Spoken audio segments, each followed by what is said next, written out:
अस्सलामु अलैकुम वरहमतुल्लाहि वबरकातुह।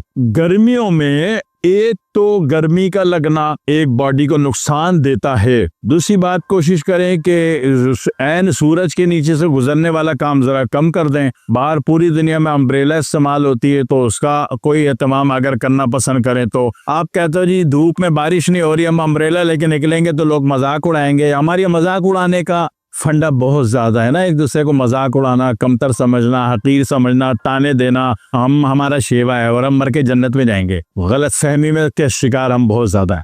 तो फिर ऐसा करो, वो जो बड़े वाला टोकरे वाला हेलमेट होता है ना जो अंग्रेज पहनता है गर्मियों में, वो पहन लो, ठीक है, ताकि गर्मी कम से कम आपको लगे। गर्मी से एहतियात भी तो जरूरी है ना। दूसरी बात ये है कि गर्मी में अगर काम कर रहे हैं तो उसमें अगर खून जलने का अमल शुरू हो गया, खून पकने का अमल शुरू हो गया, तो फिर ये खून का पकना अव्वल तो आपके पूरे जिस्म को जलाएगा। दूसरी बात ये कि पकने का अमल रुका नहीं, यानी कि पकने का अमल चल रहा था कि आपने गरम गरम रोटी और निहारी और कोरमा वो भी बड़े का खा लिया, अब ये पकने का अमल गले पड़ेगा। हो सकता है कि आपका फेस्टूला हो जाए, मुंह पक जाए, छाले आ जाए और पीप बनने का अमल जिस्म में जारी हो जाए और वो पीप का फोड़ा फुंसी कुछ भी दे दे तो उससे तो शायद निमट लोगे। लेकिन अगर फेस्टूला आ गया, बाथरूम के पीछे वाली जो आपकी कमर के मोरे का आखिरी मोरा है उसके पीछे सफेद दाना, पीला दाना आ गया, फेस्टूला बन गया, तो फिर जान छुड़ानी मुश्किल पड़ जाएगी। तो गर्मी में धूप से जितनी हो सके एहतियात आपने करनी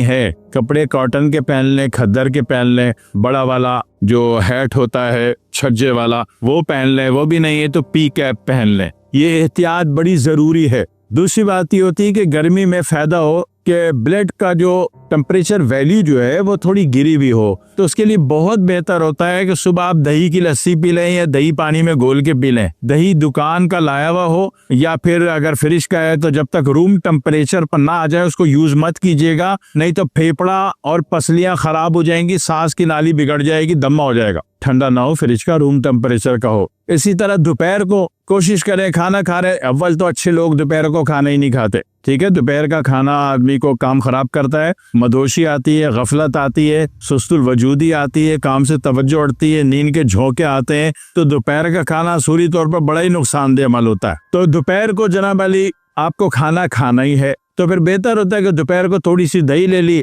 उसमें थोड़े से प्याज बारीक करके काटा और एक छोटा सा टमाटर भी काट के डाल लिया, एक छोटी सी हरी मिर्च भी काट के डाल ली और रोटी से खा ली, तो ये चीज आपको बहुत ज्यादा फायदा दे देगी बजाय खाना खाने के। ये हीटिंग टेम्परेचर वैल्यू गिरेगी आपकी, जो गर्मी में जो खून के पकने के नुकसान होते हैं, जो आगे जाके जनाब अली या तो कार्बन वैल्यू बढ़ाएगा, ठीक है, खून की तलछट बढ़ेगी, या तो इतना पकेगा कि पीप दे देगा। तो ये सारे नुकसान, गर्मी का ज्यादा लगना और फिर जनाब अली रात को दोनों टांगों में दर्द आना, कंधों का पकड़ में आ जाना, सर का इतना उबलता हुआ महसूस होना कि बंदा कहे बस सामने वाले को मार डालूं। तो दोपहर को अगर ये खाने वाला काम नहीं कर सकते तो मैं दही पी लो, ठीक है, दही में चीनी हरगिज ना डालना, उसमें नशा आवर कैफियत पैदा हो जाएगी और दोपहर खराब हो जाएगी, काम धंधा नहीं कर सकोगे, गिर जाओगे, ठीक है, एक बात हो गई। हाँ, दही रात को नहीं खाई जाएगी किसी भी सूरत में, सर्दी हो या गर्मी हो, रात को दही खाना, चांद की मौजूदगी में दही खाना नुकसान देता है।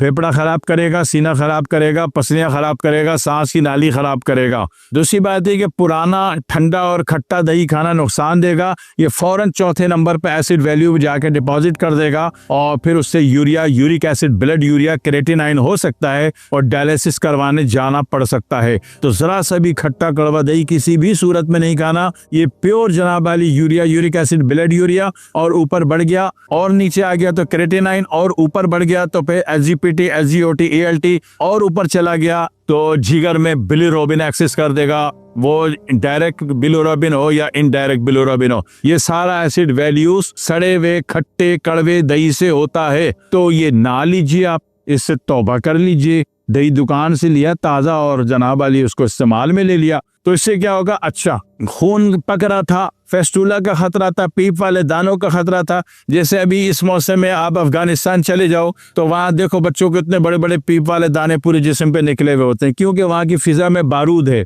बारूद और टेम्परेचर सूरज की गर्मी, दोनों एक ही ग्रुप है। तो इसका एहतियात कर लीजिए कि दही में लेने का तरीका बताया है कि लेना कब है और कैसे और कब नहीं लेना है, किस ग्रेड का लेना है और क्यों लेना है, और गर्मी में ये इंतहाई जरूरी है। और सबसे अच्छी बात ये कि गर्मी में जब बार बार वजू करते हो तो बड़े ही फायदे में रहते हो। वजू है, गुस्ल है। अच्छा, गर्मी में अगर गर्मी से चल के आ गए तो जिस्म तो जल रहा है, नहाने की हाजत फौरी है, लेकिन जब तक बॉडी रूम टेम्परेचर पर नहीं आ जाए नहीं नहाना है किसी भी सूरत में, वरना टकाक करके बंदा गिर जाएगा। और हूरों के हाथों में होगा और होश में नहीं हुआ तो समझेगा कि जन्नत की हूरें हैं, हालांकि वो जनाब अली हॉस्पिटल की नर्सें होंगी बेचारी। तो कभी भी गर्म टेम्परेचर बॉडी में नहीं नहाना है जब तक कि बॉडी रूम टेम्परेचर पर ना आ जाए। इसकी केयर आप कर लीजिएगा। दुआ की दरख्वास्त है। अस्सलाम वालेकुम व रहमतुल्लाहि व बरकातुहू।